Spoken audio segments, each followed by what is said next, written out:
All right, we're back, folks, with Off the Cuff and our second segment tonight with Coach Trey Rossman of the Ravenna wrestling team, who's talking about, in our previous segment, he talked about his 6 state qualifiers and his 3rd place finish at the D3 district meet last week in Burwell. So with this segment, we'd like to start off with a little other wrestling news. In the D182 bracket, we've got a kid by the name of Justin Stroll from North Platte St. Pat's who's going against Cooper Slingsby of Ansley Litchfield. Now, I don't know if you know this or not, but Justin's dad is from Ravenna. I did not know that. I recognize the last name. Yeah. I wondered if there was a correlation. Yep. And their opponent, whoever wins that match, will go against the winner of the Brett Hauserman from Franklin or Colby Larson of Burwell. Now, many may know that Colby Larson was at Ansley Litchfield last year. And so if those 2 kids, Colby and Cooper, both win, ex-teammates will be wrestling for the right to go to the semifinals. That could be one heck of a match. Yeah, it could. It's been a heck of a match every time that they wrestle. Yeah. And I'm sure you've seen him a few times this year. Mm-hmm. Yeah. Well, Cooper hasn't actually wrestled a whole lot this year because he's been injured. But Larson's been solid. I don't think does he have a loss yet? One loss. One loss? Okay. Do you know who beat him? Or? Brett Bridger from Fullerton. Oh, okay. All right. Another match I thought was kind of interesting is in the D132, and that's where one of our Ravenna kids, Carter Jasnock, is going against Matt Burns of Sutherland. On the other side of the bracket is Chase Brzezinski of Ansley Litchfield, who's going against Javier Marino of High Plains. So if both would win, of course they would match up. If they would both lose, then they would match up for the right to stay alive in the tournament. So that could be an interesting one as well. Yeah, some local flair definitely there with the Ravenna, with Ravenna's Carter and the Brzezinski kid from he's from Ansley Litchfield. Yes, Right? yes. He lives in Mason City, but yeah. I think in general our area is very well represented down at the state tournament. It usually is, it seems like, yeah. Pleasanton sending 5, I think Ansley sending 2 if I remember right. Mm-hmm. Burwell, St. Paul, Right. Ward, and then you go down the list. You know, it's solid wrestling in this area for sure. And that's great. And here's one, I don't know, one of the Pleasanton kids, Gatlin Crepola. Crepola? Yep. I have a hard time saying that name. I struggle with it every single time. If he wins his first 2 matches, he would go against a kid from Thayer Central who we've seen a few times, Tristan Wells. Who do you like in that match if they would happen to meet up? They're both great competitors. I can't give a definitive edge to someone. Sure. You know, just out of respect, because I haven't seen Crepola wrestle since the first meet of the year, second meet, and we saw them in Pleasanton. But you know, they're both great competitors, and if they do meet up in the semifinals, that would be a very, very electric It match, would be. Yeah. just like a semifinal match should be. Yeah. Did Garrett Wiedemeyer wrestle Gatlin? Nope, not at our meet. He didn't, because I didn't. Yep, we got through on the front side, and then Crepola lost on the back side. He did, okay. Mm-hmm. I couldn't remember seeing him, so I wasn't sure what happened. And I guess that takes me to another question I have is, if anybody who follows Ravenna wrestling knows that the 2 Wiedemeyer kids have been staples for the last few years. And unfortunately, neither one are going to state this year. They both had injuries that limited their mat time, and it held them back at the end of the year. Is there anything you want to say about the Wiedemeyer kids? You know, start off with Clayton. You know, I love that kid to death. He competed his butt off for us, and you know, with like you mentioned, his injuries, it's just very unfortunate that it held him out for so long. But he's a competitor. He's a leader. It's making me a little emotional talking about it right now because I love those Wiedemeyer kids. They are just awesome. Because and that's that's also why I like wrestling though, and you know, Clayton and I talked about it too. It's, you know, life's unfair sometimes, and wrestling makes you realize that life's unfair. Mm-hmm. And you go around any other district of Clayton's weight that he was at, he most likely would have qualified. Yeah. You know, because our district at Burwell was loaded, and then not to mention that you throw in Morgan Truffer in that 126 district, and Morgan is just as good of a wrestler as Clayton is. So Yeah. I mean that you had 2 solid wrestlers stay home out of that district. You know, with Garrett, I couldn't be more proud of that kid because, you know, coming off an injury, it's never easy, but he pushed it. He pushed his rehab to get back as soon as he possibly could, and unfortunately for Gary, he's got 2 more years to get a crack at Definitely. returning to state. But especially for a senior, just it tugs at you because Yeah. even only being here for 2 years, you form a relationship with the kids, and Yeah. when bad things happen to those that prepare Mhm. themselves like they should go, it's a dagger. Yeah. Because But you said something I think that's really important there, and I think that's one of the important things of sports in general, wrestling specifically here, but sports in general, is that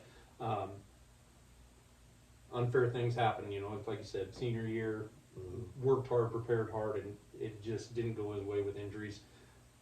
Life likes to tend to deal you maybe a negative hand at times, and it shows you a good way of learning from those things and developing that resilience that'll pay off later in life. So, yeah, we feel bad for both of those Wiedemeyer boys. I know that they didn't reach their goals probably for the year, certainly not. but there's nothing to be ashamed of. They did what they could, and yeah. So I want to really compliment them both.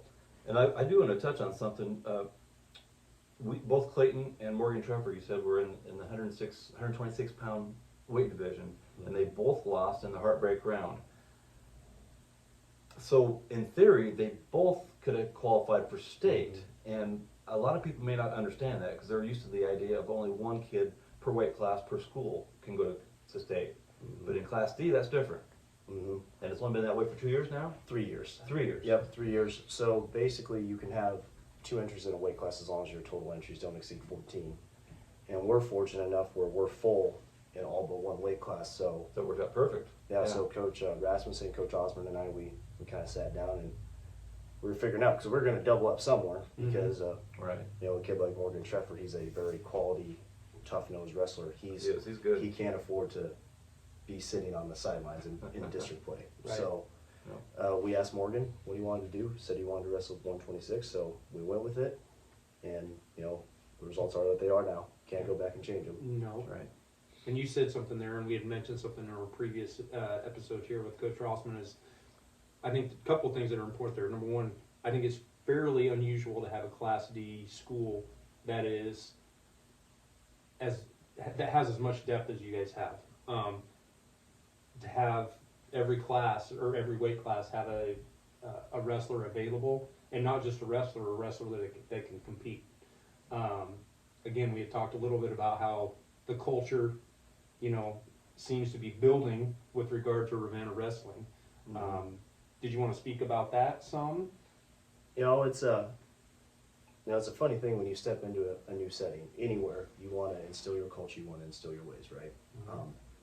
I'm fortunate and very grateful that I have an amazing group of kids that come to work every single day, and they have the mindset that they want to improve. And with that, I can thank a lot of our, all of our parents, and they come from great families first and foremost. But with the culture, it's constant gardening. You got to constantly be pouring into these kids. You have to constantly be pouring in of what you expect, and whether or not it goes into their ear and sticks with them in their brain, or if it goes in one ear out the other, that falls on them. But culture, it's constant gardening, and I say this: I don't want just high class wrestlers. I want just high class humans. Right. And That's a good place to start. yeah, for sure. And our team, we've got great kids, just great kids. They're fun to be around. Even Tommy. Yeah, even Tommy, even Tommy. So I better ask. I might have some backtracking there. But so, whatever got you into wrestling in the first place? Because you wrestled in high school. My dad, he was actually the assistant coach at West Holt. Oh, he was. Okay. Yeah, I didn't so- realize that. So he got me into wrestling probably when I was 3. Oh my. Just took me to practices and let me roll around a little bit. Sure. But he got me into wrestling, and it's just stuck with me. Sure. I played basketball for 1 year in junior high, and then I realized come back to wrestling for club that season. I kind of forgot how to do some of the moves and some of the body movements, and I just said, okay, I'm not going to do that again next year. I think it's a great thing though that you said, even though it wasn't for you, you tried it, and that's I compliment my dad, even though I didn't like it at the time. Well-rounded athletes, or athletes that have a perspective outside of just the one sport that they're in, I think tend to prepare better, just overall tend to down the road do better as athletes and as individuals from that standpoint. I think we're going to do a sports We- specialization segment one of these days. we We talked will. about that. We so will, yeah, yes. that's coming up. So, but yeah, that's awesome, and you know, we love to hear that, and I think having a parent that is also a coach can be a good thing and a bad thing, which that could be a whole nother episode. That's another but, segment. but like you said, you were around it your entire life, and that's what you love. That's awesome. You know, one thing that I do want to say about my dad is that, you know, sometimes you see that coach and athlete relationship where it turns sour, Mhm. or the burnout phase is what they call it. Yeah. You know, my dad and my mom, you know, God bless her soul, but he never took me to too many meets. He would always ask me if I wanted to. It was never Give you the option. Yep. Hmm. So I can't thank him enough for that, and it's, you know, largely what I base my core philosophy, especially around club. Yeah. Let the kids decide if they want to go. Sure. That's great. That's a good way to handle it, definitely. Do you have any idea who the best wrestler in the state is this year? In your own opinion? Are we talking all class? All class. All class. It's hard to talk against Garrett Grice from Bellevue East. Yeah, I've heard a lot about him, yes. He just broke the all class takedown record Oh, we did? like 4 weeks ago. The one that the David City Cat had? No, it'd been Dan Hilario, I believe, from Burke, Omaha Burke. Oh, okay. But yeah, Garrett Grice, he's phenomenal. If you ever watch him wrestle, I haven't seen him wrestle. he's a magician. Yeah. What sets him apart?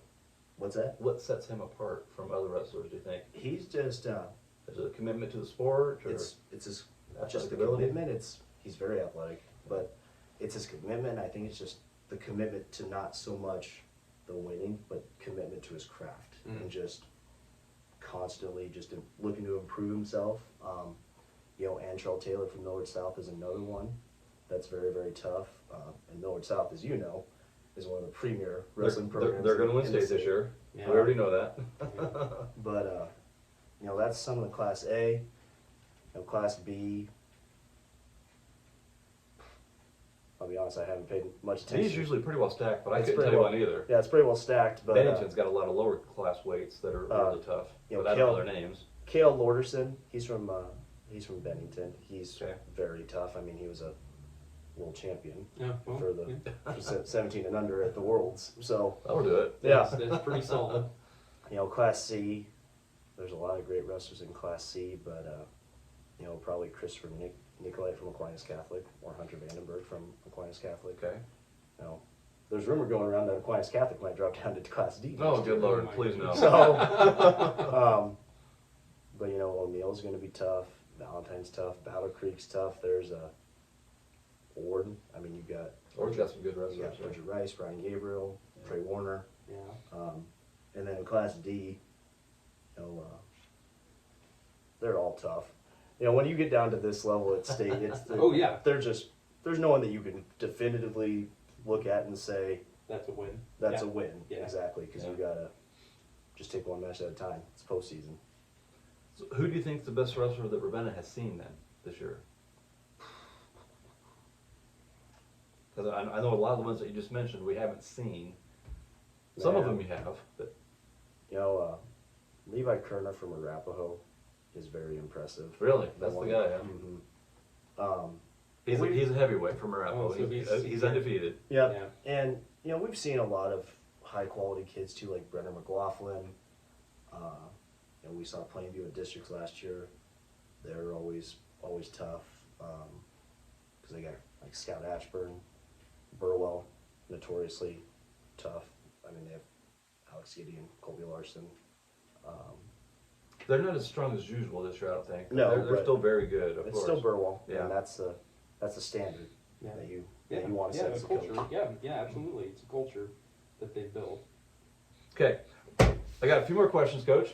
Okay. I've been wanting to ask you this for a long time, but I haven't done it. Oh boy. How do you guys determine what weight class you start at in a duel? Oh, it's all randomized. So basically, they have the sack, and one of the coaches picks a chip or a dice, whatever, and then it has a weight class, and that's it. the weight you That's start it. at. Okay. Yep, and that's actually a rule you have to draw. Yeah. It's So a that's- random draw. So who draws? It's just one of us coaches usually, or the ref, It Right, doesn't that matter one's- then necessarily. Nope. Just somebody. because it's all in a concealed bag. You see, and the thing that's crazy is Monte and I did an episode on the Ravenna State I Duels watched that. appearance. Did you? I watched it. Yeah, and you know the funny thing is I learned a lot from just that episode with Monty, but I just assumed as an outsider that you just started at the lowest weight class and moved right on through, and like you said, for regular invitationals, that's how you do it, but the duels are different. So And there's a lot of strategy based on what weight you start at. Oh yeah, definitely. I bet. And Yeah. we figured that out kind of the hard way. Yeah, that's where you're State money rules, at, but ain't it? Yeah. Yeah. Two questions, Coach. Then we probably better call this segment a close. Do you have an athletic role model? I got a couple. A couple. I got a couple. We're gonna get bonus athletic. You role are models. going to get bonus, and they're actually not wrestlers, Okay. believe it or not. One of my favorite idols of all time is Kobe Bryant. Okay. Okay. I was gonna guess that. And Kobe Bryant, his mentality that he had on everything, the Mhm. Mamba mentality is Yeah. what they called it. It's Right. it's something that even as a wrestler you can apply. Oh, absolutely. Yeah. And my second one, I know I'll probably get a lot of flack for this, is Tom Brady. Oh no. No, No. actually, we both kind of We come kinda- around to. We kind of adore Tom Brady here Yes, yes. too. Yeah. Because love him or hate him, I love the way that he prepares himself, the dedication to his craft, and just how much attention to detail he gives everything. Yeah. Absolutely. Absolutely. Now, what about a wrestling role model then? Oh, it's hard to go against Jordan Burroughs. I mean, Jordan Burroughs, he's a Nebraska legend, a wrestling legend Yeah. in general. For sure. Um, Cale Sanderson, Yeah, number Cale- 2, or Cale Sanderson, I actually didn't, because he's obviously a little bit older, sure. and I'm sure. still relatively young, so I didn't really grow up wrestling or watching Cale Sanderson in Right. like Worlds or anything. But I think what Jordan's done for the sport is, Especially in Nebraska. Oh, especially in Nebraska, but just across the country in general, it's amazing because now he was kind of the pioneer that set the standard. Like an American can go out and win mm-hmm. a gold Yep. at the Olympics or the Worlds. Yep. And competing against the Russians, the Iranians, which you can attest to this. It's no easy task going against a Russian Iranian No. because They're the here worst. here in That America, might mean the best. here in America with club sports, we kind of, when they start walking or they are able to run around, we kind of just let them roll around. But, especially in Russia, because I heard Burroughs talk about this on the Joe Rogan show. Like when they're in Russia and they're that little, they're having them do sit-ups, Yeah, push-ups, they're like training. actively Yeah, they're training. training. Yes. So I think what Jordan's done for the sport and on the world stage in America is amazing, because now you have the consistent winners like a Kyle Dake, a Jaden Cox, a Kyle Snyder, Right. Jordan Oliver. I mean, you can go on down the list Mhm. of guys that have gone through elite college programs and then they take that next step. Mm-hmm. Thomas Gilman, it's you can go down the list, but I think if you take Jordan Burroughs out of that equation, I think it doesn't look quite the same way. as doesn't does now. look quite the same because Hmm. whether people like it or not, he's the one that kind of set the expectation Oh, that you can do it. Yep. So Absolutely. Did you know they're going to honor Thomas Gilman at this year's state meet? I did. Okay. I did. I Yeah. thought you probably might. Yeah. Yeah, I know Thomas. I haven't talked to him in quite a while, but I saw that on I think it was Facebook or Instagram or Oh. something like that. So Yeah.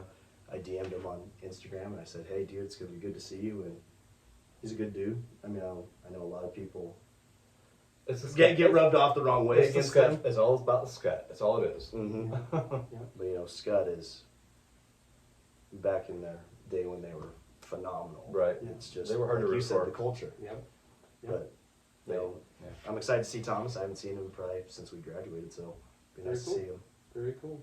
Well, Coach, I want to wish you the best of luck this week's Yes. wrestling Thank you, meet. guys. I'll Good be luck. there. And I do have one. Oh, I'm more- sorry. No, that's okay. Just one more question, real quick. You were a state qualifier Mhm. wrestling. We've got 6 state qualifiers, 4 first timers. Give us just a real quick wrap up of what we could all expect a state wrestling appearance to feel like from an in-person standpoint. Man, it's changed a lot even since I was in school, and that's only been 8 years. But you're gonna walk in, you're gonna be in the CHI Center. Some people still call it the Quest, but it's a bowl. There's 10 mats on the floor. it's a very intimidating stage. I can still get goosebumps talking about this, but it's an awesome environment. And thank God when I was in school, they didn't have like all the any wrestler, all the hype videos that the kids can see now. Yeah. Because if they would have done that when I was in school, I probably would have got nervous with the with the stage. But the sessions are awesome. But what is probably more awesome even than Championship Saturday is Friday night. I agree. That is the best. Because I Friday won't miss semifinals. Because Friday night is where you got the semifinals. So if you win, you obviously get into the finals for first and second. Yep. But it's also got the blood round where if you win that match on the backside, you secure yourself a medal. Yep. And it's Called the all heartbreak round. no holds barred. I'm sure It from the is. standpoint of you're gonna leave those people. You're gonna leave everything out there. Everybody. Yes. If you get beat, yes, you don't want to get beat in the matches going up to that, but you want that medal, and you want. I mean, Yep. all these seniors. That's And I can speak personally.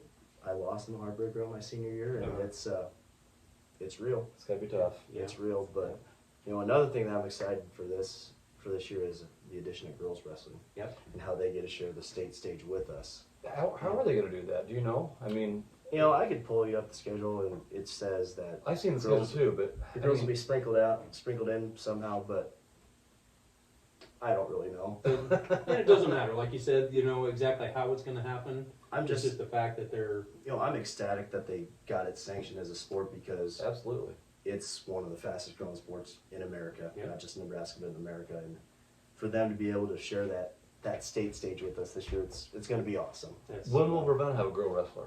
That's a great question. I mean, it's, Girls? it's a pretty big basketball school with girls, and Coach Malsby does a phenomenal job with He the girls does. basketball program. He So does.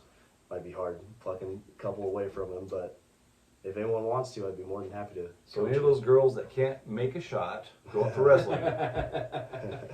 Actually, I've seen some of the girls that are wrestling within the state, and they're not just people that can't do it. In other They are. sports, there are some athletes. And They are. I'm Yeah. not saying that that's what Monty was implying, but there are some athletes that are wrestling as girls. So like Coach Rossman said, that's kind of exciting to see them have a stage to showcase their talents as well. So. Yeah, for sure. Well, anyway, want to thank you again, Coach, for coming on. We really do hope that everything that you come home with some hardware from down there, some of those kids. Actually, we would love for all of them to. It's a great opportunity for them, and we'll be cheering them on from here in Ravenna. Thanks, guys. I appreciate You you betcha. guys. Thanks You again, bet. Coach. I appreciate your guys' support and everything you do for us, covering us and putting our results in the paper and everything. And it means a lot I to enjoyed it kids. as much as you like seeing it. So All right. Well, great. Thanks again for following us here. If you remember to hit the like button below, hit the subscribe button. If you click that bell, it'll let you know when we have new content uploaded. This is Jeff signing off this time. With Monty and Coach and Rossman. Coach Rossman. Thanks, guys.